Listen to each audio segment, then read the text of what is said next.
ఒకటే చెప్తా. మీరు అన్నారు కదా అదేంటి లేదు, కే బ్యాచ్ అంతా కలిసి ఆడుతున్నారు అన్నారు చాలా మంది. కన్నడ యాక్టర్స్ ఎవరైతే ఉన్నారో సో వాళ్ళందరూ కలిసి టీ ఆడుతున్నారు బ్యాచ్, అన్నారు. టీ బ్యాచ్, కే బ్యాచ్ ఏంది బ్యాచ్ ఇది? ఇది బయట అనుకున్నదే, దానికి మీరు అనుకుంటే అన్నది. అది చెప్పారు, చాలా మంది చెప్పారు. నేను ఉమ్, ఒకటే చెప్తా, I'm an Indian. Um, Indian ఇప్పుడు క్రికెట్ టీంలో ఇండియా గెలిస్తే ఎలా ఫీల్ అవుతామో అలాగే ఫీల్ అవ్వండి. ఇట్స్ ఆల్ అబౌట్ ఇక్కడ ఆ బ్యాచ్ ఈ బ్యాచ్ ఈ ఫేవరిజం గ్రూపిజం లేదు. ఇప్పుడు నేను గెలవకపోయినా, నేను గెలవకపోయి అవతల వచ్చి వేరే వాళ్ళు గెలిచినా I would have taken it in sportive way. నేను నించుని చప్పట్లు కొడతా. ఉమ్, నాకు అంత ఇది లేదు.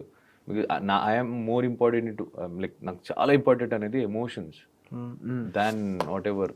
ఈ గేమ్ మైండ్ గేమ్ అని ఆడే వాడినైతే నేను ఇప్పటికీ ఎక్కడో ఉండాలి. నన్ను నిజంగా నాకు నా లైఫ్లో. సో ఈ K batch, T batch, B batch, C batch ఇవి లేవు. Only one batch, Indian batch. అయిపోయింది, అది మీరు ఫిక్స్ అయిపోండి. ఉమ్. అన్ని ఒప్పుకునే వాళ్ళు ఒప్పుకోండి, లేకపోయినా నాకు ఫరక్ పడదు. సింపుల్ వేస్తాను. మీరు ఏ బ్యాచ్ అని అనుకోండి.